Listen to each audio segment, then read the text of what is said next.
దినాన ఎంతో ఆసక్తితో దేవుని యొక్క సన్నిధికి కూడి వచ్చినటువంటి సంఘం అంతటికి మన ప్రభు అయిన క్రీస్తు యేసు నామములో శుభములు తెలియజేస్తా ఉన్నా.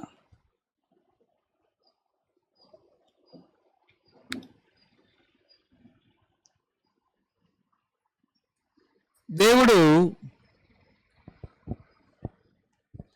తన ప్రియ కుమారుడైన క్రీస్తు యేసు యొక్క స్వరక్తమిచ్చి సంపాదించినటువంటి సంఘము ద్వారా తన క్రియలను, తన పనిని, తన ప్రేమను ఈ లోకానికి చూపించదలిచినప్పుడు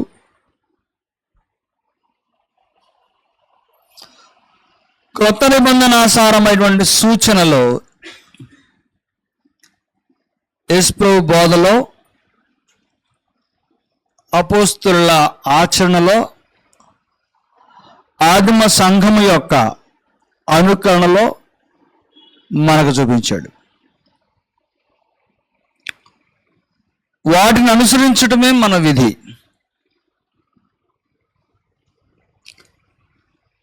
క్రొత్త నిబంధన అధికారము గాక మరేది మనల్ని ప్రభావితం చేయకూడదు. సంఘ అభివృద్ధి నిమిత్తమై, సంఘ ఎదుగుదల నిమిత్తమై, ఒక విశ్వాసి యొక్క ఆత్మీయ పరిపక్వత నిమిత్తమై క్రొత్త నిబంధనలో ప్రస్తావించబడింది పరిశుద్ధుల కొరకైన చందా.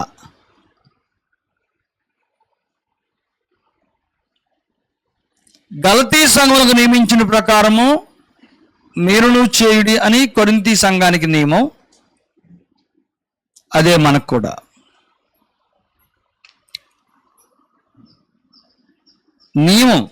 నియమించిన ప్రకారము మీరును చేయటం మనం చేయాలి. గత వారం ఈ చందాకు సంబంధించినటువంటి చరిత్రలో ఏ కాలం నుండి మనుషులు దేవునికి ఇవ్వటం మొదలు పెట్టారో చూసాం. పాత నిబంధనలో అబ్రాహాము, యాకోబు, ఇశ్రాయేలీలు, దావీదు పలు కారణాల అన్ని దైవ చిత్తానుసారమైనవే, దేవుని యొక్క పరిచయ నిమిత్తమైనవే.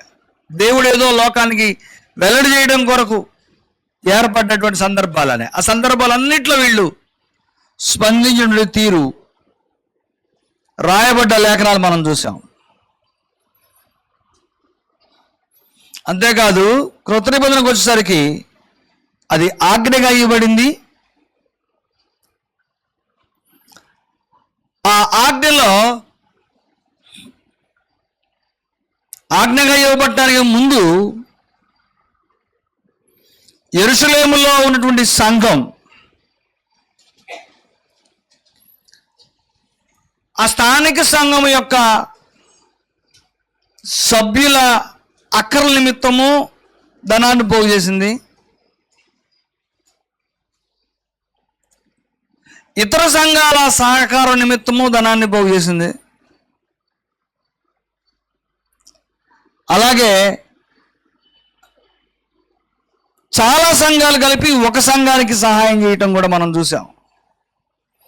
యెరూషలేములో ఉన్న సంఘం, అంతియోకయలో ఉన్నటువంటి సంఘం మనం ఉదరించుకున్నాం. అలాగే మాసిదోనియా, అకయ ప్రాంతంలో కూడా ఇలాంటి ఘనమైనటువంటి కార్యక్రమాలు దేవుని పేరిట జరిగినాయో. అయితే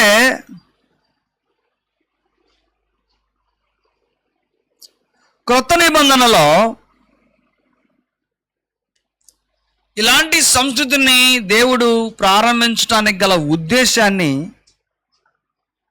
ఈరోజు మనం చూడబోతున్నాం. దాని వెనకాల ఉన్నటువంటి మర్మం ఏంటో,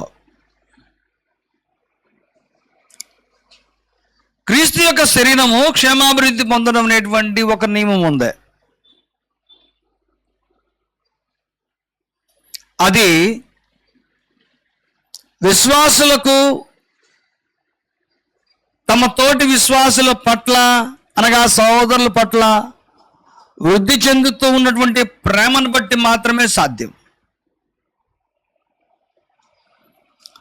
ఈరోజు మనం చదువుకున్నటువంటి వచన భాగాలు రోమిలకు రాసిన పత్రిక 12వ అధ్యాయము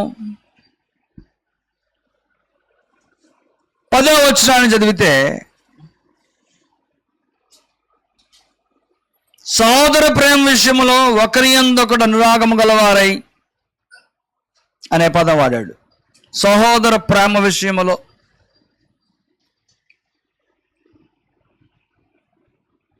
ఇంకా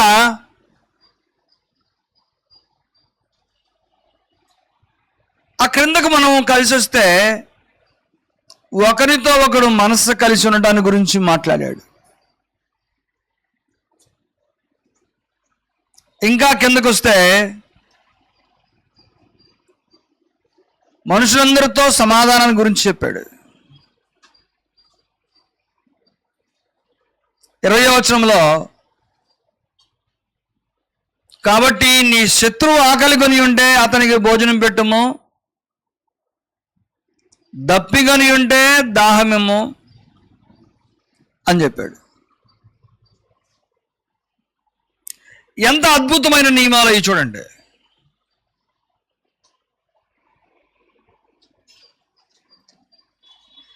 పదమూడవ వచనంలో పరిశుద్ధుల అవసరములలో పాలు పొందుచు, 10వ వచనంలో సహోదర ప్రేమ గురించి చెప్పాడు. సహోదర ప్రేమ ఎలాగ వ్యక్తపరుస్తాం? నాకు మీరంటే చాలా ప్రేమ అని చెప్తూ కదా.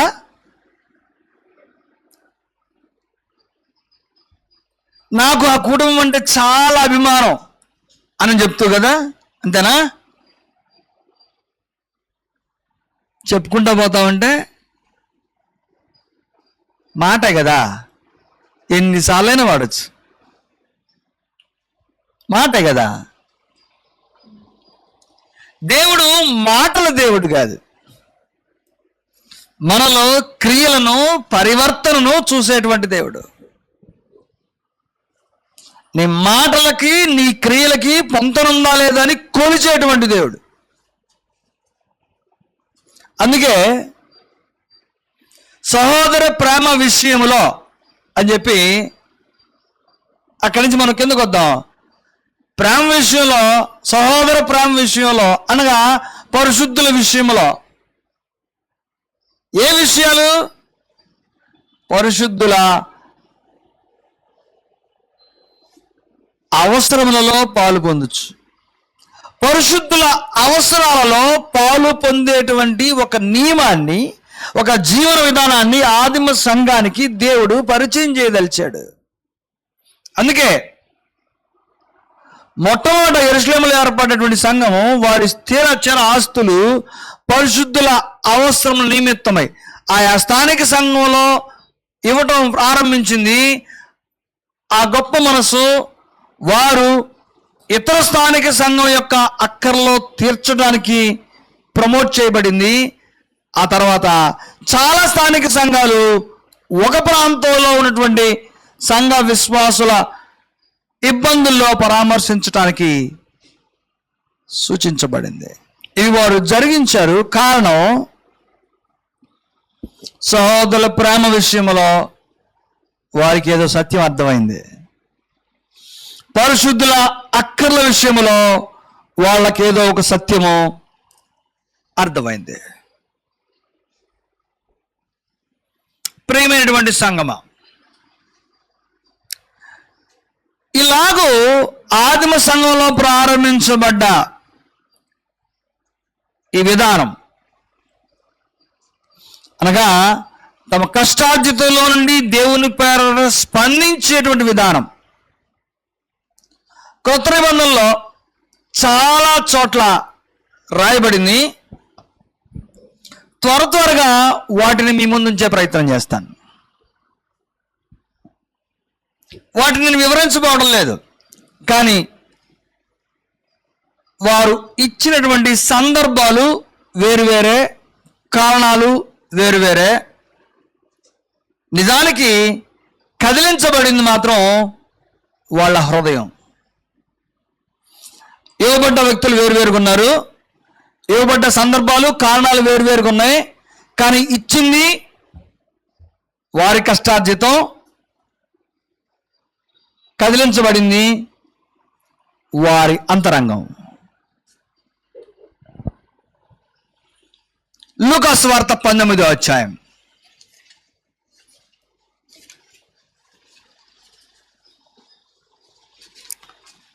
8వ వచనం. జక్కయ్య గురించి మాట్లాడుతున్నాడు ఇక్కడ. నేను వివరించట్లేదు, చదివేసి ముందుకు వెళ్ళిపోతాను అంతే.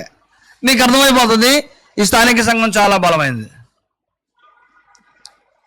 జక్కయ్య నిలువబడి, ఇదిగో ప్రభువా, నా ఆస్తిలో సగము బేదలకిచ్చుచున్నాను. నేను చదివేటువంటి ప్రతి వచనం వెనకాల వారి అంతరంగంలో ఏం జరిగి ఉంటుందో ఆలోచించండి ఒకసారి. ఇదిగో ప్రభువా, నా ఆస్తిలో సగం బేదలకు ఇచ్చున్నారు. నేనేమని యొద్దనైనను అన్యాయముగా దేనినైనను తీసుకుని ఎడలా అతనికి 4 గంటలు మరలా చెల్లించునని ప్రభువుతో చెప్పాను. ఏంటా ధైర్యం? ఎవరి వద్దనైనా అన్యాయంగా తీసుకుంటే 4 గంటలు తిరిగి ఇచ్చేస్తాను. లూకా సువార్త 19వ అధ్యాయము 8వ వచనం. ఒకసారి ఆలోచించండి, జక్కయ్య స్పందన ఎలాగుందో, జక్కయ్య చేసినటువంటి కార్యం ఎలాగుందో, అంతరంగంలో ఎలాంటి కదలిక వచ్చిందో. లూకా సువార్త 21వ అధ్యాయం మొదటి 4 వచనాలు. లూకా సువార్త 21వ అధ్యాయం మొదటి 4 వచనాలు. కానుక పెట్టెలో తమ కానుకలు వేయిచున్న ధనవంతులను ఆయన పారదూచెను.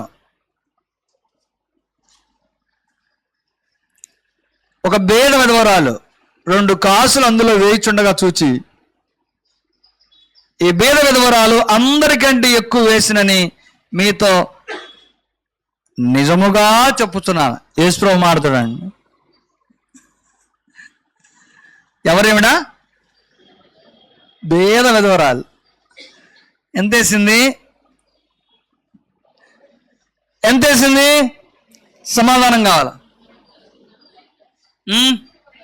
ఏంటో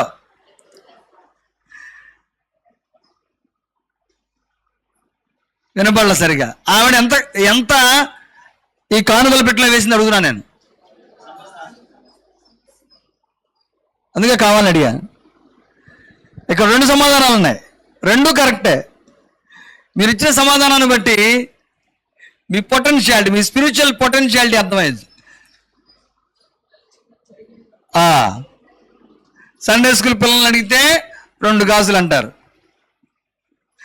ఆత్మీయంగా ఎదిగిన వాళ్ళు యేసు ప్రభు చెప్పినట్టుగా తనకు కలిగిందంతయు అని అంటారు. 2 రైటే. కానీ నువ్వు అర్థం చేసుకునేటువంటి స్వభావం నీ ఆత్మీయ జీవితం ద్వారా ప్రతిబింబించబడుతుంది. మత్తయి సువార్త 23వ అధ్యాయము 23వ వచనం. త్వరగా ముందుకెళ్ళాలి, నేను చాలా ఉంది వివరించడానికి. మత్తయి సువార్త 23:23. అయ్యో వేషధారులైన శాస్త్రులారా, పరిసయ్యులారా, మీరు పుదీనాలోను సోపులోను జీలకర్రలోను 10వ వంతు చెల్లించి ధర్మశాస్త్రములో ప్రధానమైన విషయములను అనగా న్యాయమును కనికరమును విశ్వాసమును విడిచిపెట్టితిరి. ఏం వదిలిపెట్టారు వాళ్ళు? న్యాయము కనికరము విశ్వాసం. ఎవరు వదిలిపెట్టింది? వేషధారులైనటువంటి శాస్త్రులు పరిసయ్యులు. వీటిని పునర్నిర్మించడం ప్రభు యొక్క ఉద్దేశం. అందుకు స్పందనలు జరుగుతూ ఉన్నాయి. జక్కయ్య అలాగే స్పందించాడు, పేద విధవరాలు అలాగే స్పందించింది. ఇక మనం గత వారం చదువుకున్నాం అపోస్తలుల 2వ అధ్యాయము 44-45 వచనాల్లో, అలాగే 4వ అధ్యాయము 34-30 వచనాల్లో భూములైనను ఇళ్ళైనను సమస్తమును వారు సమిష్టిగా ఉంచుకున్నారని, స్థిరచర ఆస్తులు దేవుని కొరకు ఇచ్చారని మనం చదివాం. అపోస్తలుల కార్యం 4వ అధ్యాయంలో మరొక ప్రత్యేకమైన వ్యక్తి ఏదో చేశాడు, విశిష్టమైంది. అది చదువుతాను. అపోస్తలుల కార్యం 4వ అధ్యాయము 36వ వచనం. కుప్రలో పుట్టిన లేవీయుడగు యోసేపు అను ఒకడుండెను. ఇతనికి అపోస్తలులు హెచ్చరిక పుత్రుడు అని అర్థమిచ్చు బర్నబా అను పేరు పెట్టి ఉండేది. ఇతడు భూమి గలవాడై ఉండి దానిని అమ్మి దాని వెల తెచ్చి అపోస్తలుల పాదముల యొద్ద పెట్టెను. భూమి గలవాడై ఉండి దానిని అమ్మి దాని వెల తెచ్చి అపోస్తలుల పాదముల యొద్ద పెట్టెను. ఎందుకో? ఏమర్థమైందో మీరు ఆలోచించండి. 11వ అధ్యాయం, అపోస్తలుల కార్యం 11వ అధ్యాయం 27వ వచనం. ఆ దినములందు ప్రవక్తలు యెరూషలేము నుండి అంతియోకయకు వచ్చి వారిలో అగబు అను ఒకడు నిలవబడి భూలోకమందంతటా గొప్ప కరువు రాబోవచ్చున్నదని ఆత్మ ద్వారా సూచించను. అది క్లౌదియా చక్రవర్తి కాలము సంభవించను. అప్పుడు శిష్యులలో ప్రతివాడును, ఇప్పటి వరకు వ్యక్తులను చూసాం, ఇక్కడ ప్రతివాడును తన శక్తి కొలది యూదయలో కాపురమున్న సహోదరులకు సహాయం పంపుటకు నిశ్చయించుకున్నాను. ప్రతివాడు నిశ్చయించుకున్నాడు ఏదో చేయటానికి. ఏం చేయటానికి? ప్రతివాడు నిశ్చయించుకున్నాడు యూదయలో కాపురమున్న వారికి సహాయం చేయటానికి. ఏంటి ఆ స్పందన? ఎలా జరిగింది? ఎలాగొచ్చింది ఆ కదలిక? ఇకపోతే గత వారం చదివాం రోమపత్రిక 15వ అధ్యాయం 25వ వచనములో,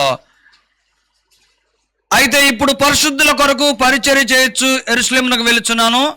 ఎలా అనగా యెరూషలేములో ఉన్న పరిశుద్ధులలో బేదలైన వారి నిమిత్తము మాసిదోనియా వారును అకయ వారును కొంత సొమ్ము చందా వేయ ఇష్టపడిరి. ఎవరి నిమిత్తం అంట?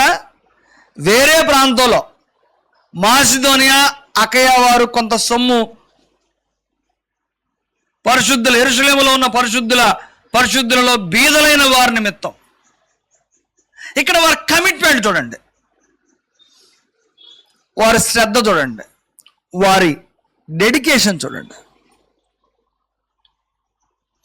ఎలాగ నిశ్చయించుకున్నారు వాళ్ళు ఈ కార్యాలు చేయడానికి? ఇంకొక వచనం చూపిస్తాను. ఫిలిప్పీలకు రాసిన పత్రిక 1వ అధ్యాయం, ఫిలిప్పీలకు రాసిన పత్రిక 1వ అధ్యాయం 3వ వచనం నుంచి. ఇది ఫిలిప్పీ సంఘం పౌలు యొక్క స్వార్థ పరిచర్య విషయంలో మొదటి దినం నుంచి చేస్తూ ఉన్నటువంటి పనట. ఫిలిప్పీ సంఘం పౌలు యొక్క స్వార్థ పరిచర్యలో సాకారులుగా ఉంటూ మొదటి దినం నుంచి చేశాడంట. ఏమైనా సాక్ష్యం చూడండి. మొదటి దినము నుండి ఇది వరకు, అనగా ఇప్పటి వరకు సువార్త విషయంలో మీరు నాతో పాలువారైనట్టు చూచి మీలో ఈ సత్క్రియను ఆరంభించిన వాడు యేసుక్రీస్తు దినం వరకు దాన్ని కొనసాగించునని రూఢిగా నమ్ముచున్నారు. ఏంటో సత్క్రియ? ఏ సత్క్రియ అది? ఏ సత్క్రియ? 4వ అధ్యాయం 10వ వచనం చదివితే ఎంతగా మాసిదోనియాలో సంఘం, ఫిలిప్పీలోని సంఘం పౌలు యొక్క పరిచర్యకు సహకారులుగా ఉన్నారో చాలా చక్కగా వివరించాడు. గనుక మీ అందరి నిమిత్తం నేను చేయు ప్రతి ప్రార్థనలో ఎల్లప్పుడూ సంతోషముతో ప్రార్థన చేయొచ్చు. నేను మిమ్మల్ని జ్ఞాపకము చేసుకున్నప్పుడల్లా నా దేవునికి కృతజ్ఞతాస్తులు చెల్లించున్నా. మొదటి దినము నుండి ఈ పత్రిక రాయబోయే దినం వరకు మాసిదోనియాలో ఉన్నటువంటి సంఘం పౌలు చేసేటువంటి సువార్తీకరణకు ఒక బలమైనటువంటి ప్రోత్సాహం చేసేవారిగా సహకారులుగా నిలబడ్డారు. రైట్. ఏమర్థమవుతుంది ఈ వచనాలన్నిట్లో?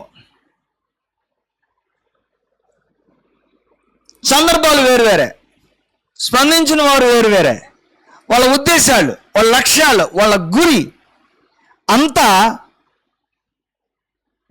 ఒక్కదాని కొరకే. అదేంటంటే పరిశుద్ధుల అవసరాలు. పరిశుద్ధుల అవసరాలు. పరిశుద్ధుల అవసరాలలో పాలు పంపులు ఎవరు పొందగలుగుతారు అంటే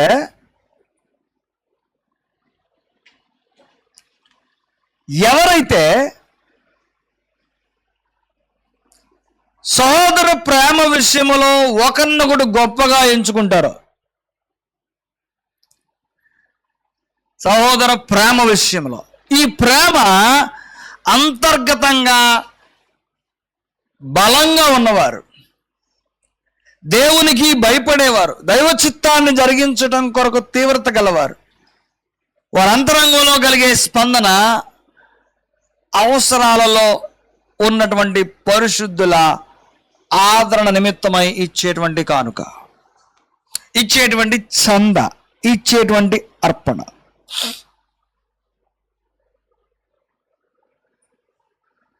అది పరిశుద్ధుల కొరకైన చంద. 1 కొరింథీ పత్రిక 16వ అధ్యాయం మనం ప్రతి వారం చదువుతూ ఉంటాం.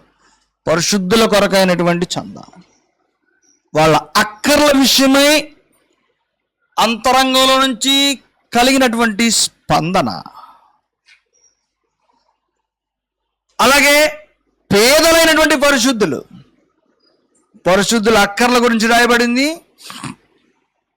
పేదలైన పరిశుద్ధుల గురించి రాయబడింది. అంతేకాకుండా కొరింథీయులకు రాసినటువంటి 2వ పత్రిక మనం చదివితే 9వ అధ్యాయంలో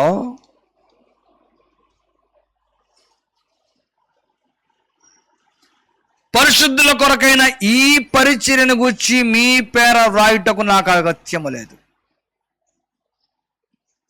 పరిశుద్ధుల కొరకైన ఈ పరిచర్యను గురించి మీ పేర రాయడం నాకు అగత్యం లేదు. మీ మనస్సు సిద్ధమైనదని నేను ఎరుగుతున్నా. అంటే కొరింథీ సంఘం ప్రత్యేకంగా మళ్ళా పౌలు దగ్గర నుంచి ఇన్స్ట్రక్షన్ తీసుకునేటువంటి స్థితిలో లేదు. ఇది మీకు తెలుసు, ఎందుకంటే నేను ప్రారంభించిన సంఘం కదా. మీకు తెలిసి సంగతులు ఎలా చేయాలో. మీ మనసు సిద్ధమైనదని నేను ఎరుగుతున్నాను. మనసు సిద్ధమైనటం, సహోదరుల ప్రేమ విషయంలో పరిశుద్ధుల అక్కర్లు తీర్చడానికి వారి మనసు సిద్ధమై ఉన్నది. మనసు సిద్ధమై ఉంది. మనసును సిద్ధపరిచాడు దేవుడు. యేసు ప్రభు మనసును సిద్ధపరిచాడు. ఈ రోజుల్లో ఈ మనసు సిద్ధపడటం చాలా వెలితిగా ఉంది.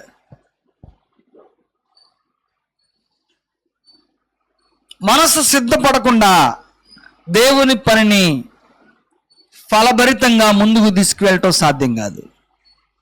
మనసు సిద్ధపడకుండా దేవుని యొక్క ఆజ్ఞలకు లోబట్టడం సాధ్యం కాదు. మనసు సిద్ధపడకుండా తమ కష్టార్జితములో ఒక శ్రేష్టమైనటువంటి దాగాన్ని దేవునికి ఇవ్వటం సాధ్యం కాదు.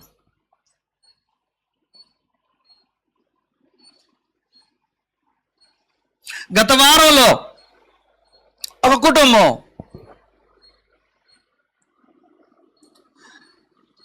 పెద్ద చర్చ్ బిల్డింగ్ యొక్క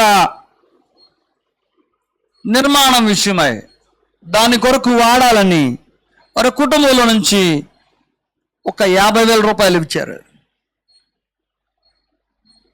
మీకు తెలుసు కదా, నేను పేర్లు ప్రస్తావించేటువంటి అలవాటు నాకు మొదటి నుంచి లేదు. ఏం అర్థం చేసుకున్నారు? ఏం గ్రహింపు కలిగింది? మీరు ఊహించగలరా అలాంటి స్పందన స్థానిక సంఘం నుంచి వస్తుందని? మీలో కొంతమంది ఈ స్థానిక సంఘం బలమైంది అని అంటే తలకాయించి నవ్వుకునేవాళ్ళు, అన్నయ్య పిచ్చిగా పోతే అని అనుకునేవాళ్ళు, ఇది ఎట్లా బలమైన సంఘం అనుకునేవాళ్ళు. అది మీ నిర్వచనం, అది మీ కొలమానికం. ఎందుకంటే మీరు ఆరంభం నుంచి ఇప్పటి వరకు సభ్యులుగా ఉన్నవారైతే ఉన్నారేమో కానీ ఆరంభం ముందు ఏం జరిగిందో దాని గురించి పరిపూర్ణ అవగాహన ఉన్నటువంటి వారు కాకపోవచ్చు. దాని గురించి సమగ్రమైనటువంటి నివేదిక నాకు ఉంది వద్ద ఉన్నది కనుక ఇది బలమైందో కాదో చెప్పగలను.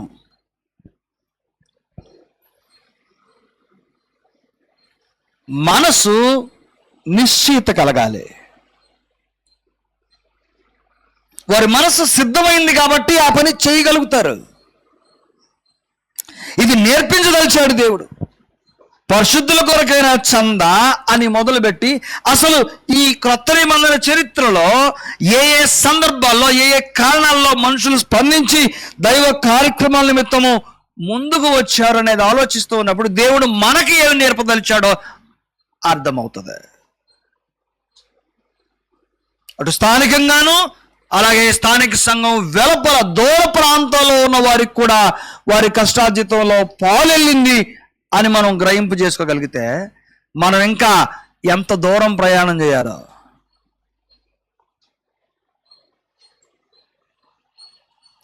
కేవలం పరిశుద్ధుల అక్కర్ల కొరకు మాత్రమే సమీకరించబడింది కాదు ఇది. ఇది ఒక కారణం.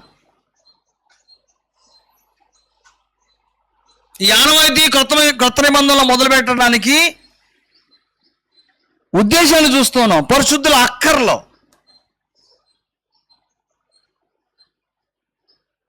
అంతేకాకుండా పరిశుద్ధుల అంటే స్థానిక సంఘానికి సంబంధించి ఇతర స్థానిక సంఘంలో ఉన్నటువంటి విశ్వాసుల పట్ల వారికి ఉన్నటువంటి శ్రద్ధ ప్రేమను కనపరచడంలో స్థానికంతో పాటు వెలుపల సంఘాల పట్ల కూడా వాళ్ళకు ఉన్నటువంటి బాధ్యతను కనపరుస్తూ ఉన్నారు. ఇకపోతే మాసిదోనియా సంఘం గురించి ఆలోచించినప్పుడు అనగా కొరింథీ పట్టణానికి పౌలు పత్రిక రాసినప్పుడు మొదటి కొరింథీ పత్రిక 9వ అధ్యాయం 3 నుంచి చదువుదాం.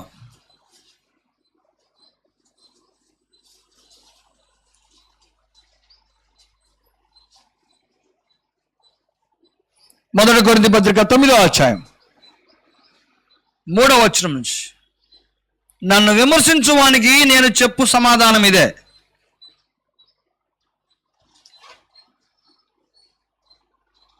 ఎవరు విమర్శిస్తున్నారంట? పౌలు అంటున్నాడు నన్ను విమర్శించువానికి. పౌలును విమర్శించడానికి ఏం కారణాలు ఉంటాయి, ఏం హేతువులు ఉంటాయి? ఆదిమ సంఘానికి కొరింథీ సంఘానికి ఏం హేతువులు ఉంటాయి విమర్శించడానికి? హేతు ఉంచుతాడా పౌలు విమర్శించడానికి? కానీ కనబడతాయి అంతే.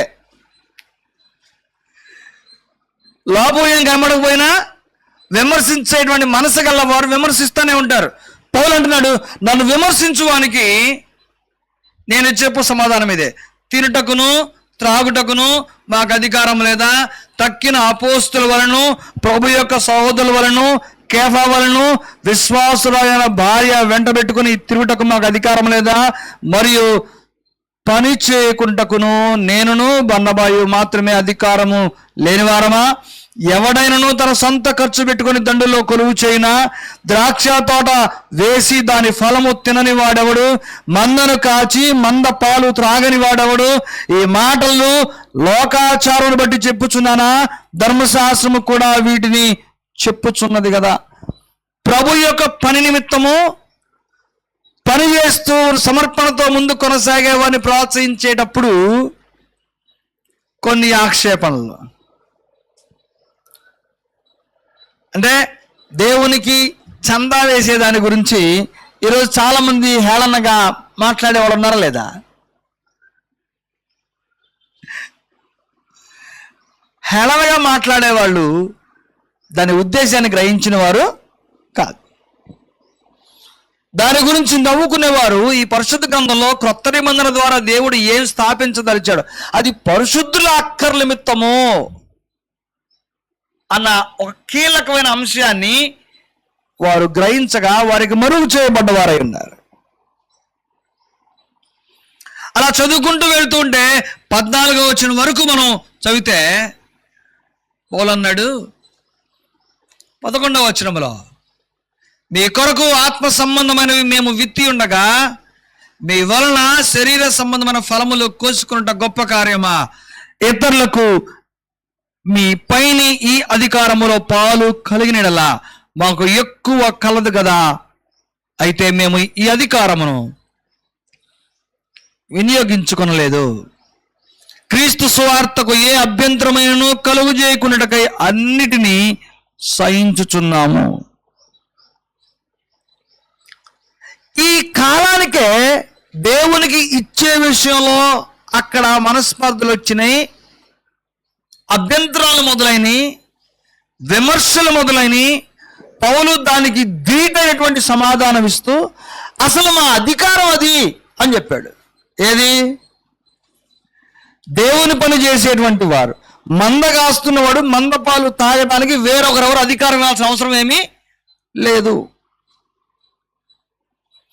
ద్రాక్ష తోట వేసి దాని ఫలములు తినని వాడెవడు? ఈ రెండు సామాజిక నియమాలని ఎవరైనా వ్యతిరేకించగలరా? ద్రాక్ష తోట చేసిన వాడికి తన ద్రాక్ష పళ్ళు తినే అధికారం లేదా? మందను కాసేవాడికి తన మందపాలు తాగే అధికారం లేదా? ఈ రెండు విషయాలు మాట్లాడి ఇవి ధర్మశాస్త్రంలో కూడా ఉన్నాయి కదా, అయినా మనుషుల్లో నుండి వ్యతిరేకత ఎందుకు వచ్చింది? దేవునికి ఇచ్చేటువంటి చందా విషయమై అని అంటే, పరిశుద్ధుల అక్కర్ల గురించి ఎవరికైతే బాధ్యతారాహిత్యం ఉన్నదో, ఎవరి అంతరంగం అయితే సిద్ధంగా లేదో, ఎవరైతే క్రొత్త నిబంధనలో యేసుప్రభు ద్వారా సంఘము ద్వారా ఏవి నేర్పించదలిచాడో, సహోదరుల అక్కర్ల నిమిత్తము సహోదరుల పట్ల ప్రేమను కనపరచడానికి ఇది ఒక్కటే ఏకైక మార్గం అని చెప్పాడు, దాన్ని గ్రహింపగలగలేదో వారు దాని గురించి అభ్యంతరాన్ని వ్యక్తపరిచిన వారిగా మనం చూస్తాం.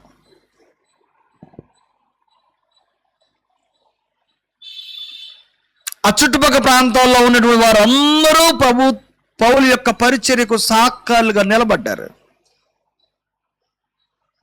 ప్రోత్సహించారు, బలపరిచారు సిద్ధ మనసుతో. దానికి వారు కమిట్మెంట్ అయ్యారు. ఇప్పుడు మనం ఒక్కసారి తమ ఆస్తిలో సగాన్ని ఇచ్చినటువంటి జక్కయ్య మనసును కదిలించింది ఎవరు? యేసుప్రభు బోధలో లేకుంటే కొత్త నిబంధన చట్టం ఆయనకు అర్థమైందా? అప్పుడు ఆయన వాక్యం ప్రకటించబడితే విన్నాడా? యేసు చేస్తూ ఉన్నటువంటి కార్యాలు చూస్తూ ఉన్నాడంతే. యేసు చేస్తూ ఉన్నటువంటి కార్యాలు బోధలు వింటూ ఉంటేనే తన తప్పిదం ఆయన గుర్తొచ్చింది. తను దేవునికి విరుద్ధంగా నడిచినటువంటి నడక గుర్తొచ్చి దాన్ని దిద్దుకోవటానికి, ఒకవేళ నేను ఎవరి దగ్గరైనా అన్యాయంగా తీసుకుంటే 4 గంటలు ఇచ్చేస్తానయ్యా. ఎందుకు తెలుసా?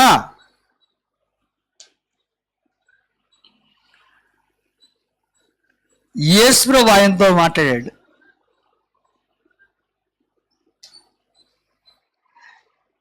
నేను నీ ఇంట్లోకి వస్తానని చెప్పి యేసుప్రభు జక్కయ్యతో అన్నాడు. పరివర్తనలో చాలా బలీయమైనటువంటి శక్తి ఉంది. ఏమర్థమై ఒక పేద విధవరాలు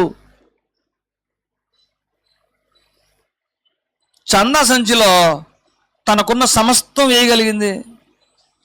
ఆమెకు ముందు ఆలోచన లేదా, లేకుంటే వెనక ఆలోచన లేదా? ఏం ఆలోచించుంటున్నావా? ఆ అంతరంగంలోకి యేసుప్రభు వెళ్ళి ఈమె తనకున్నటువంటి సమస్తం వేయగలిగిందని మన కొరకు ఎందుకు రాశాడు ఈ మాట? ఎందుకు లోకానికి చాటాడు ఆ విషయాన్ని? ఒక ప్రక్క దైవ నియమం ఉన్న దుర్బుద్ధితో పుదీనా జీలకర్రలో 10వ వంతు ఇస్తూ దేవునికి ఇచ్చే దాని గురించి తప్పించుకుంటూ మనుషులను ప్రభావితం చేస్తూ ఉన్నటువంటి శాస్త్రులు పరిసయ్యుల గురించి యేసుప్రభు ఎందుకు మాట్లాడాడు? ఇన్నిటి మధ్యలో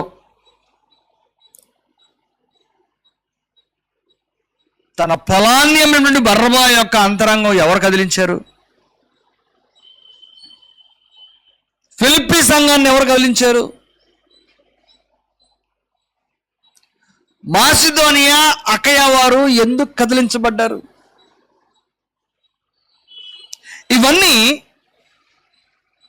అటు పాత నిబంధనలో కానీ ఇటు క్రొత్త నిబంధనలో కానీ దేవుని పేర విశ్వాస సమూహము, అది కుటుంబ పరంగానైనా వ్యక్తిగతంగానైనా లేకుంటే సంఘం అంతటి పరంగానైనా సిద్ధ మనసుతో ముందుకు రావాలని దేవుడు కోరుకుంటూ ఉన్నప్పుడు దానిని బలపరచడం కొరకు మన ముందు ఉంచబడ్డటువంటి ఉదాహరణలు. ఈ సమయంలో ఒక మంచి కార్యక్రమం జరుగుతోంది గోదావరి జిల్లాలో. అది మీ ముందుంచే ప్రయత్నం చేస్తాను. చాలామంది చిన్న చిన్న స్థానిక సంఘాల్లో, అనగా పేద సంఘాల్లో పనిచేస్తున్నటువంటి సేవకులు ఉన్నారు. వారికి సరిపడా ఆర్థిక సామర్థ్యత లేదు. ఉన్న ఆ కుటుంబం పరిపూర్ణంగా వాళ్ళ చదువులు, వాళ్ళ ఆరోగ్య కారణాలు, దినచర్యలన్నీ గడవటానికి సరిపోయేంత ఆర్థిక స్థితి కాదు. కుటుంబంలో ఒక్కసారి కనుక ఏదన్నా ఆరోగ్యపరమైనటువంటి సమస్య వస్తే కొన్ని సంవత్సరాల సేవింగ్స్ అయిపోతాయి. ఒకవేళ దాచిపెట్టుంటే సంవత్సరాలది కరిగిపోయిందా లేదా, మళ్ళీ అక్కడి నుంచి మొదలు పెట్టుకోవాల్సింది.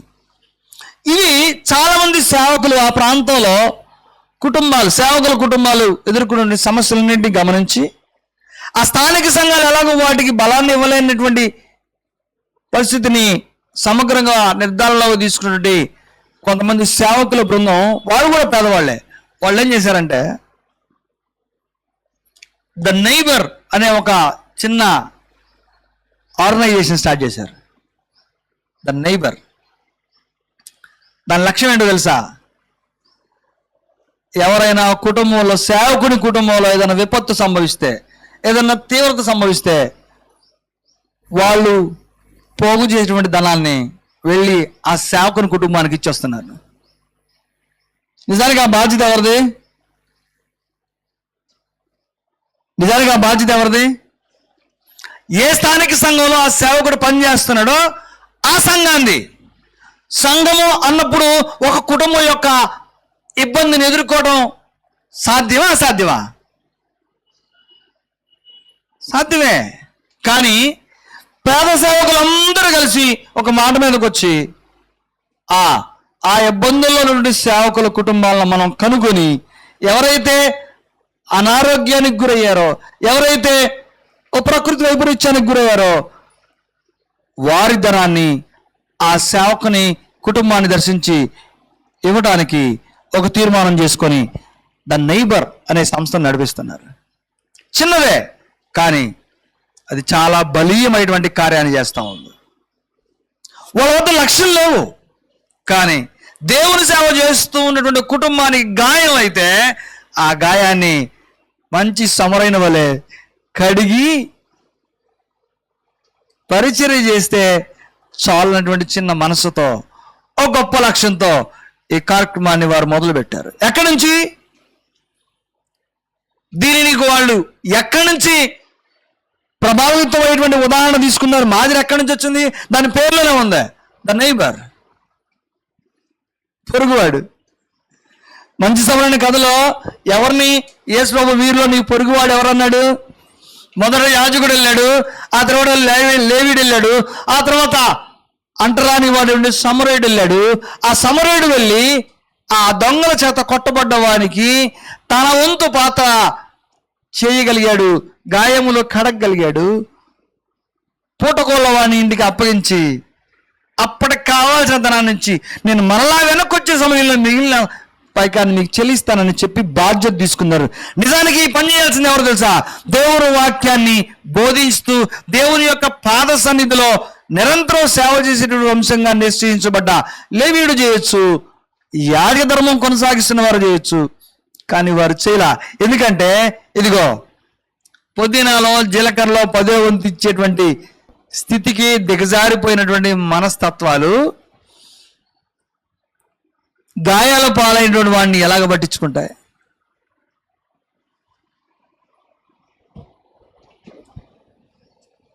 బాగా ఆలోచించాలి. ఇప్పుడు మళ్ళా మూలవాక్యంలోకి వస్తాను నేను.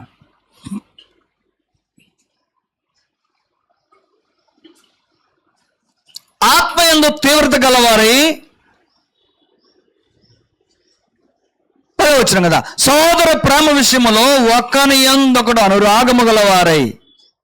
సహోదర ప్రేమ విషయములో, అదే పరిశుద్ధుల అక్కర్ల విషయంలో.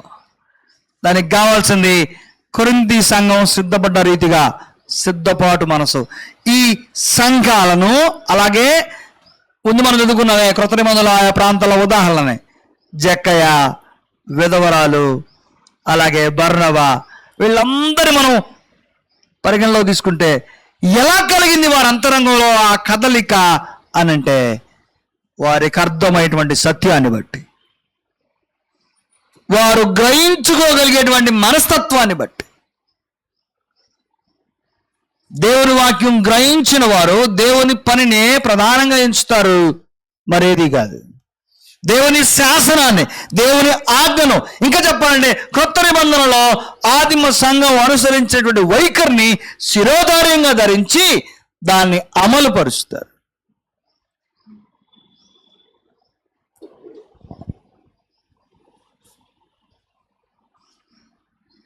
బుద్ధి సిద్ధపడాలి.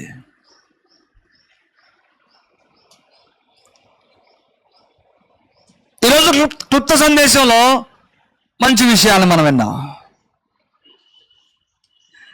చాలా ఆశ్చర్యకరమైనటువంటి సంఘటనలు అక్కడ ఉన్నాయి. అందులో ప్రధానంగా మనం గుర్తించదగింది 3. ఒకటి, లోతు యొక్క ఆత్మీయ జీవితానికి పెట్టబడ్డ పేరు ఏంటి? లోతు యొక్క ఆత్మీయ జీవితానికి పెట్టబడ్డ పేరేంటి? ఎవరిని పిలిచాడు లోతుని? నీతిమంతుడు అన్నాడు. ఆ నీతిమంతుడు సొదొమ గొమొర్ర పట్టణం విషయమై నీతిగా తన మనస్సును దినదినము నొప్పించుకునేవాడట నీతిమంతుడు.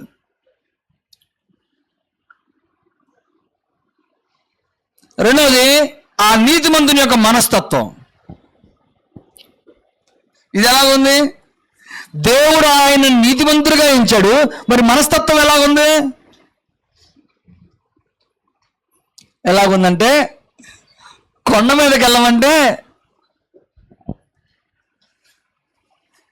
నాకు చిన్న పట్టణం ఉందయ్యా, నేను అందులో బ్రతుకుతాను అని చెప్పాడు. దేవుడేమో కొండ మీదకి వెళ్ళమన్నాడు, ఆయన ఏమో చిన్న పట్టణంకి వెళ్ళమన్నాడు. ఎవరైనా ఈయనెవరు? నీతిమంతుడు. మూడోది, ఈయన పట్ల దేవుని ప్రేమ ఎలా ఉంది? దేవుడు తనని నీతిమంతుడిగానే చూస్తున్నాడు. తాను సూచించిన చోటకి తాను వెళ్ళటానికి సిద్ధ మనస్కుడు కాకపోయినా అది దేవుని ప్రేమ అంట. తాను సూచించిన పని చేయడానికి లోతుకు మనసు లేదు. ఏదో చెప్పాడు, ఇంతకీ నీతిమంతుడే కదా, రోజు దేవునికి ఆ పట్టణం యొక్క పరిస్థితుల గురించి ప్రార్థన చేసేవాడే. ఎందుకని ఈ సంగతి చెప్తున్నానంటే, నీతిమంతుడైన వానికి కూడా దేవుని ఆజ్ఞకు లోబట్టడానికి కొన్ని సందర్భాల్లో మనసు సహకరించదు. అది చెప్పడం కోసం ఈ పాయింట్ చెప్పా. మనసు సహకరించదు, సిద్ధంగా ఉండదు. నీతిమంతుడైనటువంటి వానిగా దేవుని చేత తీర్పు తీర్చబడినా నీతిమంతుల జాబితాలో నీ పేరున్నా అతని యొక్క జీవితాన్ని సమగ్రంగా పరిశీలించినప్పుడు ఏమర్థం అవుతుందంటే, నువ్వు ఆ కొండపైకి వెళ్ళు, నువ్వు క్షేమంగా ఉన్నావనంటే, లేదు లేదు చిన్న పట్టణంలోకి వెళ్తానని చెప్పాడు. దేవుడు ఎంత ఓపిక పట్టాడు. అవునులే, సొదొమ పట్టణం అంతటి విషయంలో ఓపిక పట్టింది దేవుడు, నీతిమంతుల విషయంలో ఓపిక పట్టలేడా? ఓపిక పట్టి, సరే ముందు నాతో పాటు బయటకు వచ్చేవాడు కదని చెప్పి ఆ గ్రామంలోకి వెళ్ళమన్నాడు. ఆ తర్వాత ఏం రాయబడింది? లోతు సొయరులో నివసించుటకు భయపడిన తర్వాత అప్పుడు ఎక్కడికి వెళ్ళాడు? అప్పుడు కొండ మీదకి వెళ్ళాడు. ఒకసారి ఈ మధ్యలో ఏం జరిగిందో ఆలోచించండి. కొండ మీదకి ఎందుకు వెళ్ళమన్నాడో, నేరుగా కొండ మీదకి వెళ్ళండి ఎలా ఉండేదో. మనుషులు చాలా సందర్భాల్లో వాళ్ళ స్వబుద్ధిని ఆధారం చేసుకొని దేవుడు హెచ్చించాలని ప్రయత్నం చేస్తున్నప్పుడు తమ స్వనిర్ణయంతో దిగజారిపోతారు. నీతిమంతులే సుమా, పరిశుద్ధులే, రక్షణలో కొనసాగుతున్న వారే, వివేకవంతులే, జ్ఞానవంతులే అయినా లోతుకి ఎలాగైతే కొండ మీదకి వెళ్ళటానికి తన మనసు సిద్ధంగా లేదో, దేవుని చేత నడిపించబడటానికి ఒక్కొక్కసారి మన మనసు కూడా సిద్ధంగా ఉండదు. మనకు మనమే కాలదనుకుంటాం, మనకు మనమే దిగజారిపోతాం. ఎందుకు అంటే అంతే, బలహీనమైన మనస్తత్వం. దీని వెనకాల దేవుడు మాత్రం మనల్ని నీతిమంతుడిగా చూసిన తర్వాత తన ప్రేమని దూరం చేసే దేవుడు కాడు. మనం సిద్ధపడకపోయినా ఈ టైం వచ్చింది అని ఎదురు చూస్తాడు. సోయరులో భయం కలిగినప్పుడు ఎక్కడికి మొదట వెళ్ళమన్నాడో అక్కడికే వచ్చాడు. ప్రియ సంఘం, ఆలోచించాలి. క్రొత్త నిబంధనలో నీతిమంతులుగా తీర్చబడిన తర్వాత కూడా దైవ చిత్తానుసారమైనటువంటి ఆజ్ఞలకు లోబడలేటువంటి బలహీన మనస్తత్వం ఒకవేళ లోతు వలె మనకుంటే, ఈరోజు స్థానిక సంఘాల పరిచర్య బలంగా ముందుకు నీ వల్ల నా వల్ల సాగకుండా అడ్డుపడుతుంది. దేవుడి పని ఆగదు, దేవుడు తన పని ఎలాగో జరిగించుకుంటాడు. అయితే దేవుడు జరిగించేటువంటి పనిలో నీ భాగస్వామ్యం ఉంటే ధనుడు అవుతావు. నీ భాగస్వామ్యం లేదనుకో, నీ కొరకు దేవుడు తన పని అవుతాడా? నీ కొరకు సేవకుని యొక్క అక్కలను అలాగే ఉంచుతాడా? నీ కొరకు సువార్త వ్యాప్తిని అడ్డుకుంటాడా? ఆపడ దేవుడు తన పనిని తాను జరిగిస్తూనే ఉంటాడు. ఎందుకంటే నశించుకున్న ఆత్మల పట్ల భారం కలిగినటువంటి వాడు దేవుడు. అందుకే తన ప్రియకుమారుని పంపించాడు కరుణాధారంగా. మనం ఆలోచించాలి. పరిశుద్ధుల కొరకైన చందా విషయంలో ఆదిమ సంఘం ఆ స్థానిక సంఘం యొక్క పరిచర్యలో అక్కర్లను తీర్చేటువంటి సామర్థ్యత కలిగి ఉంది. అలాగే ఆ స్థానిక సంఘం వేరే స్థానిక సంఘం యొక్క అక్కర్లు తీర్చేటువంటి సామర్థ్యతను కలిగి ఉంది. అంతేకాదు కొన్ని స్థానిక సంఘాలు అన్నీ కలిసి ఒక స్థానిక సంఘంలో ఒక ప్రాంతంలో ఏర్పడే ఇబ్బందులను ఎదుర్కోవడానికి సంసిద్ధత కలిగి ఉంది. ఇది ఎక్కడి నుంచి వచ్చిందంటే, క్రొత్త నిబంధనలో యేసు ప్రభు కొంతమంది వ్యక్తులను పరిచయం చేశాడు, బోధ పరిచయం చేయబడింది. మనం చూసాం అపోస్తలుల 2వ అధ్యాయంలో భూములైనను ఇండ్లైనను సమస్తమును వారు సమిష్టిగా అనుకున్నారట. ఎక్కడి నుంచి వచ్చింది ఆ మనస్తత్వం అంటే, వారు దేవుని యొక్క వాక్యాన్ని శ్రద్ధగా వింటున్నటువంటి వారు, తమ బాధ్యత ఏంటో వారికి తొలిదినం నుంచి గ్రహించు చేసుకున్నటువంటి వారు. వారి వల్లనే ఇంతవరకు సజీవంగా దేవుని పని జరిగించబడతా వచ్చింది. ఈ స్థానిక సంఘానికి కాదు, ఏ స్థానిక సంఘానికైనా సరే ఇదే ఆనవాయితీ దేవుడు పరిచయం చేస్తూ ఉన్నాడు. ఇది మనల్ని ఇన్స్పైర్ చేసేది, మనల్ని ప్రభావితం చేయడానికి రాయబడ్డటువంటి ఉదాహరణలు ఇవన్నీ కూడా. వీళ్ళలో జక్కయ్య గురించి కూడా రాయబడింది, వడ్డీ వ్యాపారస్తుడు. అతడి హృదయం కూడా కదిలించబడింది యేసు ప్రభు తన గడప దొక్కితే.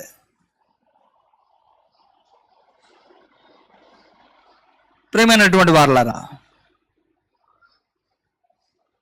సహోదర ప్రేమ కొరకు, పరిశుద్ధుల అక్కర్ల కొరకు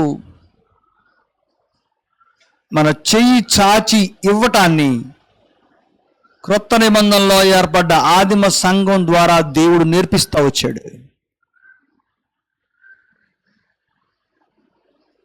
దీని ఉద్దేశాలు ఇవి. ఈ ఉద్దేశం సఫలపరచబడాలి, ఈ ఉద్దేశం నెరవేర్చబడాలి.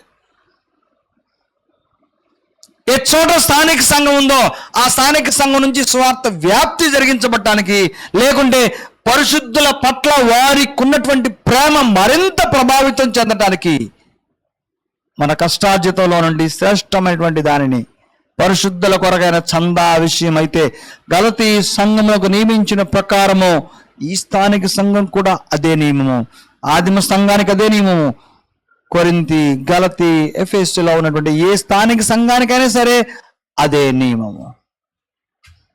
అటు నియమాన్ని జరిగిస్తూ పరిశుద్ధుల అక్కర్లో పాలివారం అవుతుంది.